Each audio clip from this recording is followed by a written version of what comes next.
Let's take a look at how to control fixture. Click Fixture window. We usually choose lights from left to right.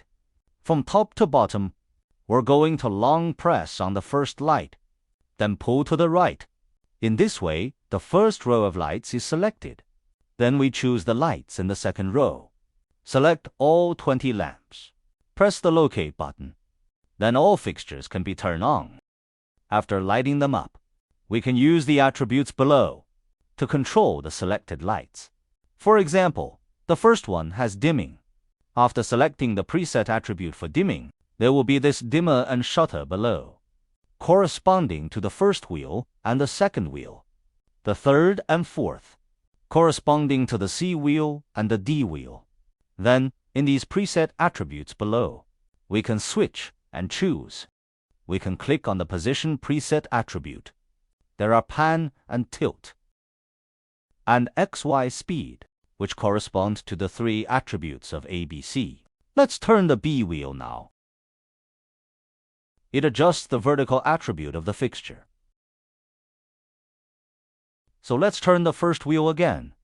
It adjusts the horizontal attribute of the fixture, which are one-to-one correspondence, like the moving head beam.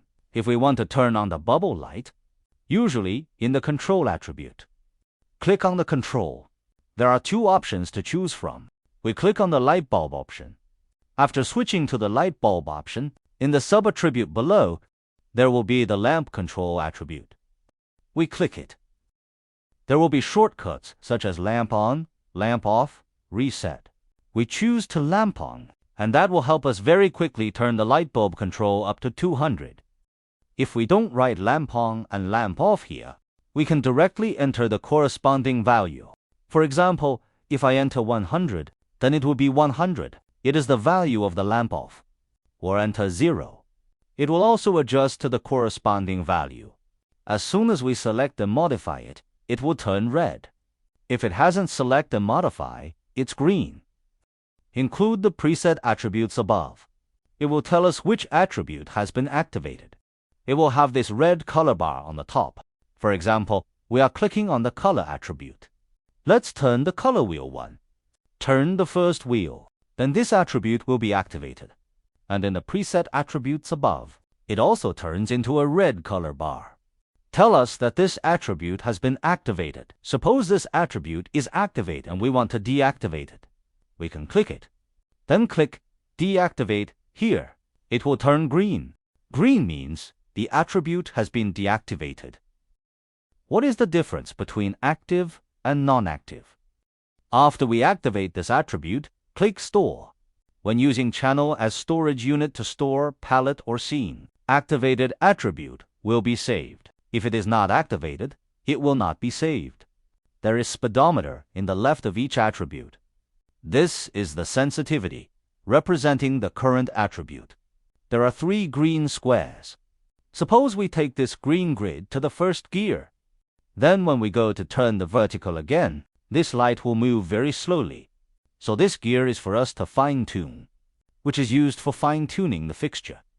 If it is a 2-grid gear, so I'm going to turn the wheel now, the value will change faster. If it is switched to the 3rd gear, the 3rd grid gear is a speed we normally use. When I turn it, the number jumps quickly. This is the sensitivity adjustment. We can choose between value layer and effect layer here. The value layer can control a single attribute. The effect layer can call some curves for us. We usually use values layer, and under the option of value. If we accidentally switch to another option, when we go to control the lamp again, it will get out of control. So we need to switch to value layer.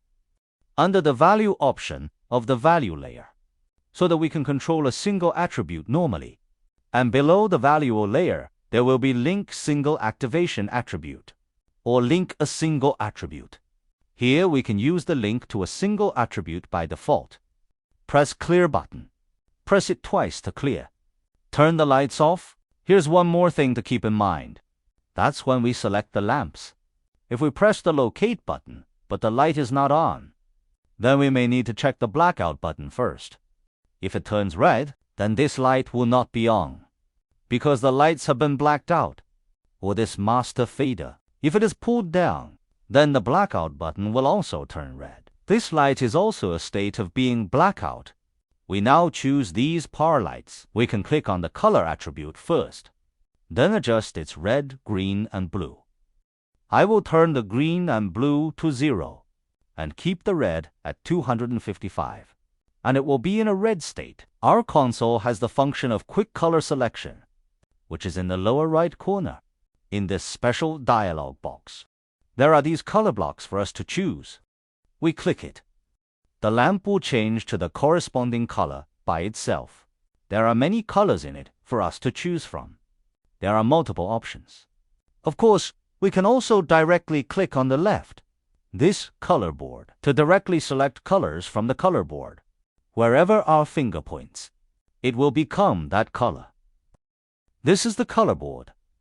The color board and these color blocks. It is only for lamps with red, green, and blue attributes, RGB attributes, or CMY attributes.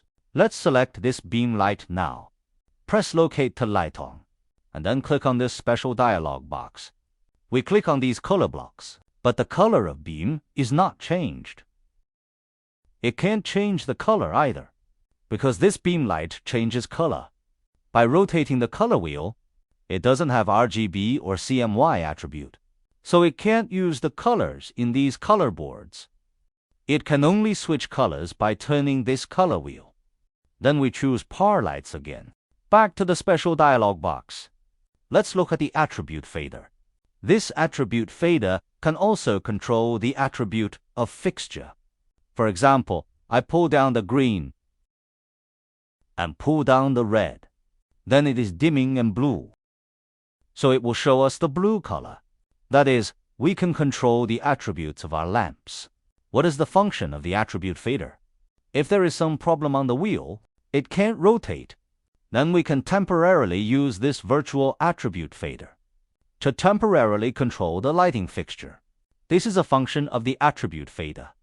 Then next to the attribute fader and the controls for this cutting light, we can use the interface controlled by the cutting light to directly perform the cutting the shape of the lamp. We can cut whatever shape we want. If we do the wrong cutting, we can click Reset. It goes back to the original state. There are also quick graphics to select, such as triangles or squares, or trapezoid. Click the desired graphic for fast cutting. The above content is about how to control the fixture.